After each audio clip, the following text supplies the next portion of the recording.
présente, je m'appelle Laurine Boitquin, j'ai 22 ans. J'ai fait du VTT depuis l'âge de 12 ans et je suis étudiante en biologie médicale à l'AELA. Je suis 4 fois championne de Wallonie et 3 fois vice-championne de Belgique. Alors moi je m'appelle Chloé Sebil, je fais du coup de la natation à haut niveau. J'ai participé en 2019 au championnat de Belgique handisport où j'ai eu 3 médailles d'or. Et suite à ça, après j'ai participé aux Jeux européens de la jeunesse paralympique en Finlande. Et là, j'ai eu 2 médailles d'or, 2 médailles d'argent et une médaille de bronze. Je m'appelle Sarah Désy, j'ai 22 ans. Je fais des études en ingénieur industriel à l'AELA. Et comme sport, je pratique l'athlétisme, plus précisément le sprint, sur 100 et 200 mètres. J'ai eu pas mal de titres sportifs, comme des titres LBFA, donc championnat de Wallonie. J'ai pu participer aussi à des championnats provinciaux du Hainaut, où j'ai eu quelques titres comme championne du Hainaut. Et aussi, j'ai pu participer à des championnats de Belgique. Et championnat universitaire aussi cette année pour le 200 mètres.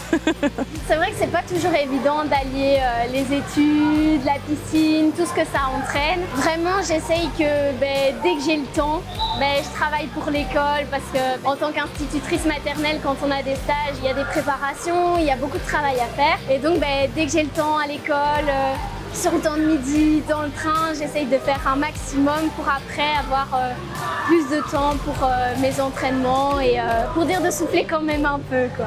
Quand j'ai eu cours toute la journée et qu'après, directement après l'école, je dois venir m'entraîner, il y a déjà la fatigue de la journée accumulée. Et puis quand je finis l'entraînement et que je rentre chez moi, je me dis « Ah, je dois travailler parce que peut-être j'ai un travail à préparer ou quoi ».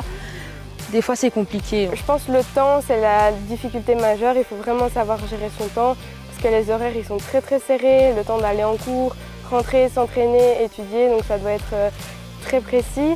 Et puis, c'est aussi la fatigue parce que forcément, étudier, ça fatigue le cerveau.